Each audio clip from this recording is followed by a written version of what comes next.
Welcome back to tarot life. So ಯಾರೆಲ್ಲ first time ಚಾನಲ್ನ ನೋಡ್ತಾ ಇದ್ದೀರಾ, ಚಾನಲ್ಗೆ ದಯವಿಟ್ಟು ಸಬ್ಸ್ಕ್ರೈಬ್ ಮಾಡ್ಕೊಳ್ಳಿ. ಮತ್ತು ಯಾರೆಲ್ಲ ರಿವಿಸಿಟರ್ಸ್ ಇದ್ದೀರಾ ನಿಮ್ಮೆಲ್ಲರಿಗೂ welcome back to my channel. So friends, ಇವತ್ತಿನ ಒಂದು ಟಾಪಿಕ್ ಬಂದು, ನೀವು ಯಾರನ್ನ ಇಷ್ಟಪಡ್ತಾ ಇದ್ದೀರಾ ಆ ವ್ಯಕ್ತಿಯ ಮನಸ್ಸಿನಲ್ಲಿ ಏನಿದೆ, ಓಕೆ, ಅವರ ಭಾವನೆಗಳಂತಕ್ಕಂಥದ್ದು ಯಾವ ರೀತಿ ಇದೆ ನಿಮ್ಮ ಬಗ್ಗೆ. ಸೊ ಈ ಒಂದು ಟಾಪಿಕಿನ ಬಗ್ಗೆ ಇವತ್ತಿನ ಟ್ಯಾರೋ ರೀಡಿಂಗ್ ಮಾಡ್ತಾ ಇದ್ದೀನಿ. ಜೊತೆಗೆ ಏಂಜಲ್ ಮೆಸೇಜ್ ಸಹ ನಾನು ನಿಮ್ಮೊಟ್ಟಿಗೆ ಶೇರ್ ಮಾಡ್ತಾ ಇದ್ದೀನಿ. ಸೊ ಖಂಡಿತ ವಿಡಿಯೋವನ್ನು ಕೊನೆ ತನಕ ನೋಡಿ ಫ್ರೆಂಡ್ಸ್. ಓಕೆ, ಆ್ಯಂಡ್ ಇದು ಟೈಮ್ಲೆಸ್ ರೀಡಿಂಗ್ ಆಗಿರುತ್ತೆ. ಸೊ ನಾನು ಹೇಳ್ದಾಗೆ ನೀವು ಯಾವಾಗ ಬೇಕಾದ್ರೂ ವಿಡಿಯೋವನ್ನು ನೋಡ್ಬೋದು, ಖಂಡಿತ ನಿಮ್ಮ ಜೊತೆ ಕನೆಕ್ಟ್ ಆಗುತ್ತೆ. ಆ್ಯಂಡ್ ಈ ವಿಡಿಯೋ ಬಂದುಬಿಟ್ಟು ಯಾರಿಗೆಲ್ಲ ರೆಸೊನೇಟ್ ಆಗುತ್ತೆ ಅಂದರೆ breakup situation, no contact, no communication, ಅಥವಾ ಏನೋ ತುಂಬ ದೂರದಲ್ಲಿದ್ದಾರೆ, ಅಲ್ಲಿ ಏನು ನಡೀತಾ ಇದೆ ಗೊತ್ತಾಗ್ತಾ ಇಲ್ಲ. ಸೊ ಈ ಥರ ಯಾರೆಲ್ಲ ಈ ಒಂದು ಸಂದರ್ಭದಲ್ಲಿದ್ದೀರಾ, ಖಂಡಿತವಾಗ್ಲೂ ಈ ಒಂದು ವಿಡಿಯೋವನ್ನು ನೋಡಿ.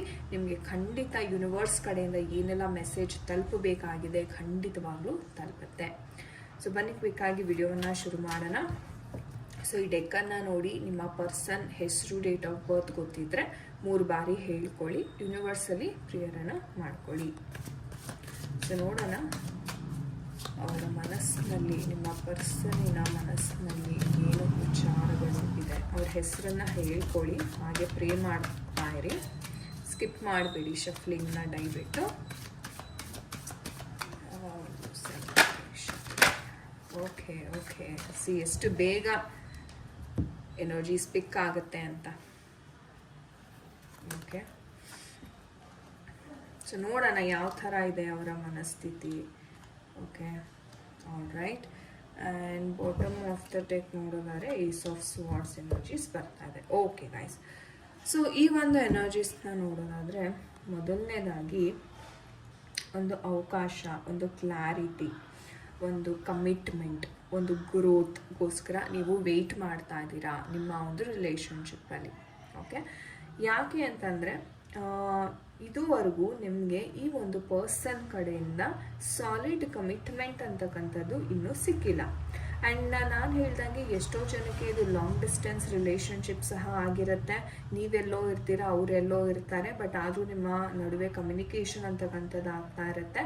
ಫೀಲಿಂಗ್ಸ್ನ ನೋಡೋದಾದರೆ ಎಸ್ಪೆಷಲಿ ಗೈಸ್, ನಿಮ್ಮ ಪರ್ಸನ್ ನೊಂದಿದ್ದಾರೆ ಈ ಕ್ಷಣಕ್ಕೆ.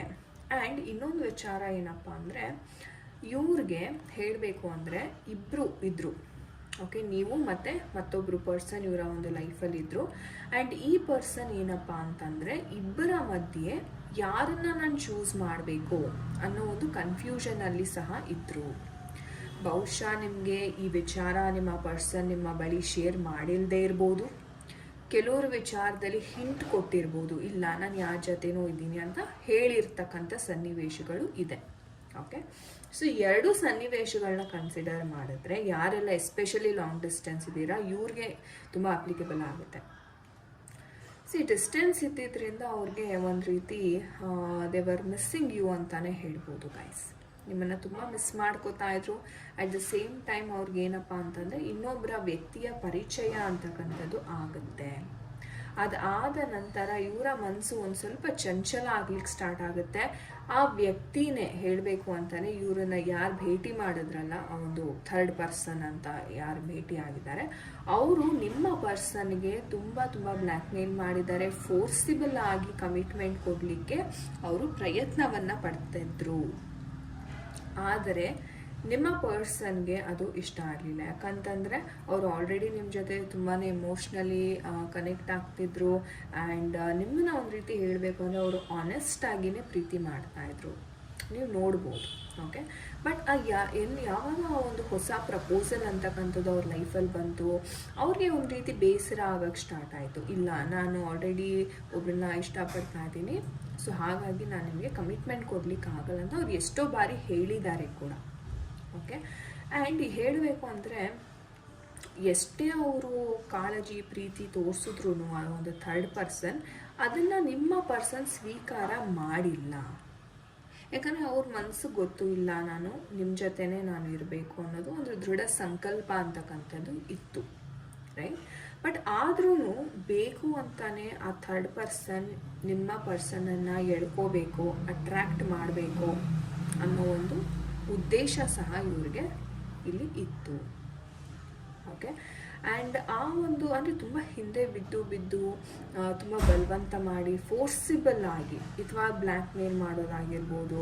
ಸೊ ಈ ಥರ ಸನ್ನಿವೇಶಗಳು ಇಲ್ಲಿ ಸುಮಾರು ನಡೆದಿದೆ ಅಂತಲೇ ಹೇಳ್ಬೋದು. ಸಿ ಅದಕ್ಕೆ ನಿಮ್ಮ ಪರ್ಸನ್ಗೆ ಕ್ಲಾರಿಟಿ ಅಂತಕ್ಕಂಥದ್ದು ಸಿಗ್ತಾ ಇಲ್ಲ ಇಲ್ಲಿ, ರೈಟ್. ಆ್ಯಂಡ್ ಎಷ್ಟೋ ಸಲ ಅವ್ರು ಹೇಳ್ಕೊಂಡಿದ್ದಾರೆ ಈ ವಿಚಾರ ನಿಮ್ಮ ಬಳಿ, ಇಲ್ಲ ನನಗೆ ಯಾಕೋ ಆಗ್ತಿಲ್ಲ, ತುಂಬ ಕಷ್ಟ ಆಗ್ತಾ ಇದೆ ಅಂತ. ಆ್ಯಂಡ್ ಇನ್ನೊಂದು ಇಂಪಾರ್ಟೆಂಟ್ ವಿಚಾರ ನೋಡೋದಾದರೆ ಇಲ್ಲಿ ರೀಕನ್ಸಿಲಿಯೇಷನ್ ಅಂತಕ್ಕಂಥದ್ದು ಆಗ್ತಾ ಇದೆ ಗೈಸ್. ಸೊ ನೀವು ಮತ್ತು ನಿಮ್ಮ ಪರ್ಸನ್ ನಡುವೆ ಅಥವಾ ಅವ್ರ ಊರಿಂದ ಬರೋದಂಥದ್ದಾಗಿರ್ಬೋದು, ಅಥವಾ ಯಾವುದೋ ಒಂದು ಕೆಲಸದ ವೇರೆಗೆ ನಿಮ್ಮನ್ನು ಭೇಟಿ ಆಗಲಿಕ್ಕೆ ಬರುವಂಥ ಒಂದು ಸಿಚುವೇಶನನ್ನು ನೋಡ್ತಾ ಇದ್ದೀವಿ.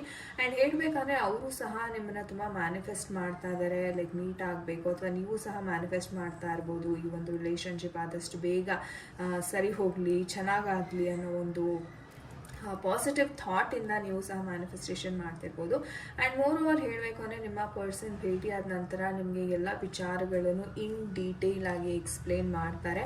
ಆವಾಗ ನಿಮಗೆ ಕ್ಲಾರಿಟಿ ಅಂತಕ್ಕಂಥದ್ದು ಸಿಗುತ್ತೆ. ಸೊ ಯಾರೆಲ್ಲ ನಾನು ಹೇಳ್ದಂಗೆ ಮೊದಲೇ ಕ್ಲಾರಿಟಿಗೋಸ್ಕರ ಕಾಯ್ತಾ ಇದ್ದೀರಾ, ನಿಮ್ಮ ನೇರ ಭೇಟಿ ಆದ ನಂತರವೇ ಅದು ಕ್ಲಾರಿಟಿ ಅಂತಕ್ಕಂಥದ್ದು ಇಲ್ಲಿ ಸಿಗ್ತಾ ಇದೆ. ಓಕೆ.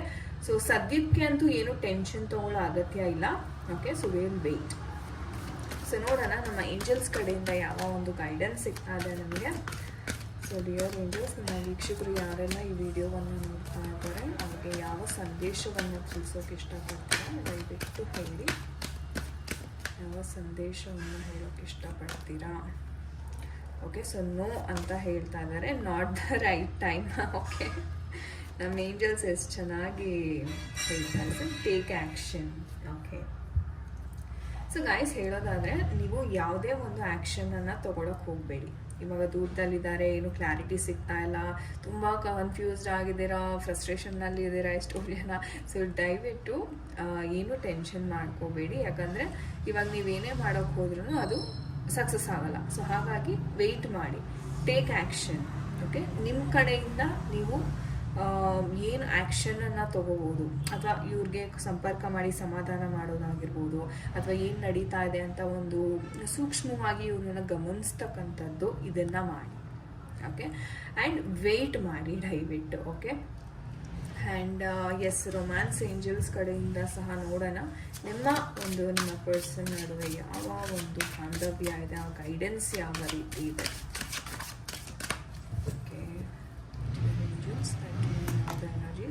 ರಿಸೆಪ್ಷನ್ ಅಂತ ಬರ್ತದೆ. ನಾನು ಹೇಳಿದ್ನಲ್ಲ ಗೈಸ್, ರಿಸೆಪ್ಷನ್ ಎನರ್ಜೀಸ್ ಬರ್ತಾರೆ ಅಂದರೆ ಯಾರೋ ಇಲ್ಲಿ ಮುಖವಾಡ ಹಾಕ್ಕೊಂಡು ಆಟಾಡ್ತಾ ಇದ್ದಾರೆ.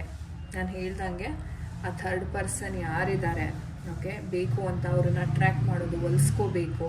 ನೋಡಿ ಎಷ್ಟು ಕ್ಲಿಯರಾಗಿ ಈ ಮೆಸೇಜ್ ಬಂದಿದೆ ಅಂತ, ರೈಟ್. ಸೊ ಹಾಗಾಗಿ ಬಟ್ ಏನೇ ಮಾಡಿದ್ರೂ ನಿಮ್ಮ ಪರ್ಸನ್ ತುಂಬ ಸ್ಟ್ರಾಂಗ್ ಆಗಿದ್ದಾರೆ. ಓಕೆ. ಅವರಷ್ಟು ಈಸಿಯಾಗಿ ಯಾರನ್ನು ನಂಬುವಂಥ ವ್ಯಕ್ತಿ ಅಲ್ಲ. ಸೊ ಇವರ ಕಾನ್ಫಿಡೆನ್ಸೇ ಇವರನ್ನು ಇಲ್ಲಿವರೆಗೂ ಕಾಪಾಡ್ತಾ ಇದೆ ಅಂತಲೇ ಹೇಳ್ಬೋದು. ಸೊ ಎಷ್ಟೇ ಅವರು ಮುಖವಾಡ ಹಾಕ್ಕೊಂಡು ಆಟ ಆಡಿದ್ರೂ ಓಕೆ, ನಿಮ್ಮ ಪರ್ಸನ್ ಕಾನ್ಫಿಡೆಂಟ್ ಆಗಿದ್ದಾರೆ. ಓಕೆ. ಸೊ ಆ ಥರ ಎನರ್ಜೀಸ್ ಇದೆ. ಫೈನ್, ಇದು ಮುಂದೆ ಫ್ಯೂಚರಲ್ಲಿ ಸರಿ ಹೋಗುತ್ತೆ. ಸೊ ಜಾಸ್ತಿ ತಲೆ ಕೆಡಿಸ್ಕೊಳ್ಳೋ ಅಗತ್ಯ ಇಲ್ಲ, ಯಾಕಂದರೆ ಒಮ್ಮೆ ನಿಮ್ಮ ನೇರ ಭೇಟಿ ಆದರೆ ನಿಮಗೆ ಕಂಪ್ಲೀಟಾಗಿ ಕ್ಲಾರಿಟಿ ಅಂತಕ್ಕಂಥದ್ದು ಸಿಕ್ಬಿಡುತ್ತೆ. ಓಕೆ. ಸೊ ಹಾಗಾಗಿ ತಲೆ ಕೆಡಿಸ್ಕೊಳ್ಳೋ ಅಗತ್ಯ ಇಲ್ಲ. ಓಕೆ ಗಾಯ್ಸ್, ಇದಾಗಿತ್ತು ನಿಮ್ಮ ಒಂದು ರೀಡಿಂಗ್. ಐ ಹೋಪ್ ನಿಮಗೆ ರೆಸೊನೇಟ್ ಆಗಿದೆ ಅನ್ಕೋತೀನಿ. ಆ್ಯಂಡ್ ಯಾರ ಜೊತೆ ಎಲ್ಲ ಇದು ಕನೆಕ್ಟ್ ಆಯಿತು ಖಂಡಿತವಾಗ್ಲೂ ನನಗೆ ಕಮೆಂಟ್ ಸೆಕ್ಷನಲ್ಲಿ ತಿಳಿಸಿ. ಆ್ಯಂಡ್ ತುಂಬ ಥ್ಯಾಂಕ್ ಯು ಯಾರೆಲ್ಲ ತುಂಬ ಪಾಸಿಟಿವ್ ಆಗಿ ಕಮೆಂಟ್ಸ್ ಮಾಡ್ತೀರಾ, ಗ್ರ್ಯಾಟಿಟ್ಯೂಡನ್ನು ಹೇಳ್ತೀರಾ ಯೂನಿವರ್ಸ್ಗೆ, ನಮ್ಮ ಬ್ಯೂಟಿಫುಲ್ ಏಂಜಲ್ಸ್ಗೆ. So thank you so much. ನಿಮ್ಮ ಪ್ರೋತ್ಸಾಹ, ನಿಮ್ಮ ಸಹಕಾರ ಇದೇ ರೀತಿ ಚಾನಲ್ನ ಬೆಳೆಸಿ. Thank you so much guys. ನಾನು ನಿಮಗೆ ಸಿಗ್ತೀನಿ ಮುಂದಿನ ವಿಡಿಯೋದಲ್ಲಿ. Until then, Hare Krishna.